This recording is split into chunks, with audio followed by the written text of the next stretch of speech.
Today we're going to be talking about auto exposure and manual exposure and why it's so important to know when you go out to shoot.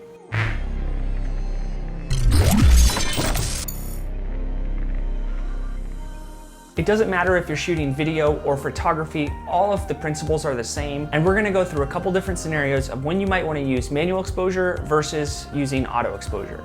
Now, before you go out and start shooting, it's a good practice to always know which mode you're gonna use, whether that's manual or auto exposure, depending on the situation or the scenario that you find yourself in. I use manual exposure if I have time to dial in my settings, and I use auto exposure if my lighting conditions might change throughout the shoot or if I'm in a run and gun situation. For example, I'm in a controlled lighting environment, and so I was able to dial in my manual exposure settings on this camera because I know that my lighting conditions are not gonna change. But if I was going to room or we were outside and the clouds kept coming in and going, I would probably just leave my camera in auto exposure so I could focus on other things like focus. So for example, if I wanted to shoot this napkin holder, like in a product photography setting, I would wanna have a nice blurry background.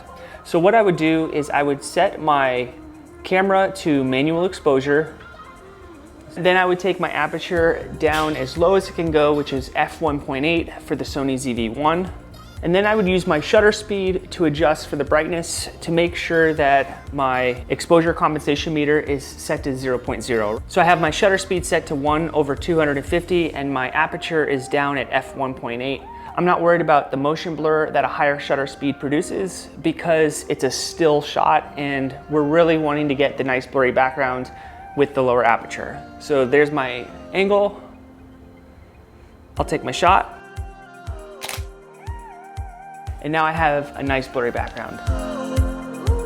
Now, if I was to go into auto exposure for that shoot, the camera might expose for something in the background and not give me that nice blurry background that I was hoping to get. Since I had a lot of time to dial in my manual exposure settings, that's what I did. Auto exposure would be good if I was in a fast-paced environment. So in a real estate type of video where I'm actually taking the camera from inside to outside, I'm gonna make sure that my camera is in auto exposure so that it can adjust to the different lighting environments and adjust accordingly. So in this example, what I would do is I would just set the camera into auto exposure and then I would push from the inside to the outside. That way, the camera can seamlessly change its exposure settings to make sure that everything is dialed in perfectly.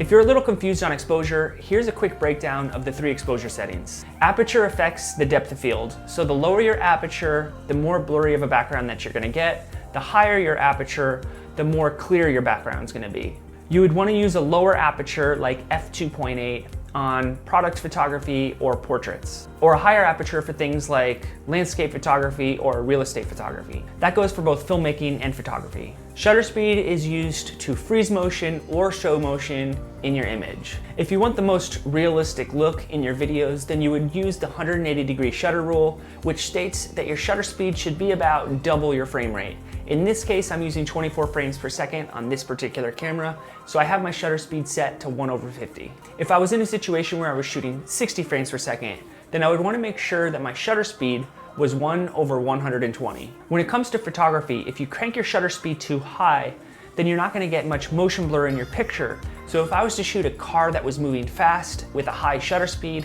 it would almost look like the car wasn't even moving and it was just parked in the spot.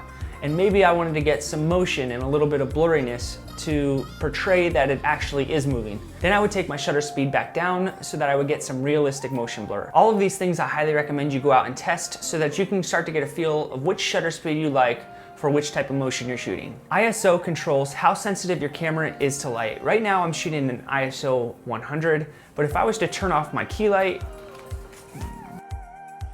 then I would have to crank my ISO up to about 10,000 in order to be properly exposed for my face. And as you can see, the image just starts to fall apart. So it's always best to keep your ISO as low as it can go. Just as a note, the lower your aperture goes, the brighter your image. The lower your shutter speed, the brighter your image.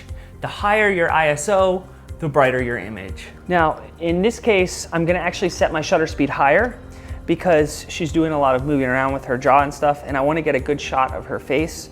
So I'm gonna go ahead and crank my shutter speed up and take my aperture as low as it can go. And if it's too dark, then I'm just gonna turn up my ISO.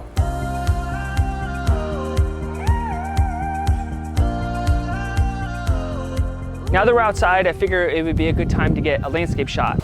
So the first thing that I'm gonna do is I'm going to actually turn my aperture up, because we really don't care about a blurry background when we're looking for a nice, beautiful landscape. Like to f7.1, because we don't really want a blurry background. In fact, we want everything in the entire background to be in focus. You could even go a little higher on your aperture if you wanted to. But when you go higher in the aperture, your image darkens up. And so that's why we're gonna have to play around with the shutter speed in order to get our exposure compensation to be at 0.0. So once we take our aperture up and we're happy with our shot, we go ahead and just get the picture.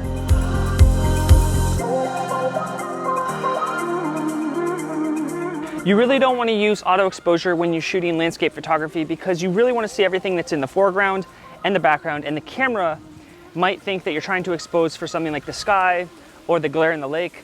Whereas in my case, I wanted to be able to have the reeds that are in the foreground and the background all in focus in the same shot. So I see this really cool spider on this web right here, but it keeps moving around because there's so much wind. So the way that I would accomplish getting a nice still shot of the spider is, you guessed it, I would just crank my shutter speed up. So that's what I'm gonna do. And then we're going to adjust our light using the aperture. And that way we get a really nice still shot of this spider, and then we can creep people out with it. So for my final example of auto exposure, it's what I've been shooting on this camera the whole time, because this is just an informational video, so I don't have to have that much control over how it's exposing. As long as it's doing a pretty good job exposing for my face, then we're all good. But for the most part, you want to have control over your exposure, or at least know what exposure you want before you go into shooting your video or photo. I forgot to mention another time that you might want to use auto exposure is if you're a beginner, or if you're just starting out shooting weddings and you want to really focus on focus or what your composition looks like. So with that being said, it's important to know that auto exposure is good, especially if you're just getting started out. So that's pretty much it when it comes to using auto and manual exposure. There's definitely a time and a place to use auto, and there's definitely a time and a place to use manual. I hope this video helped you better understand the information so that you can make an informed decision when you go out to shoot. Thanks for watching this video, and until the next video, peace.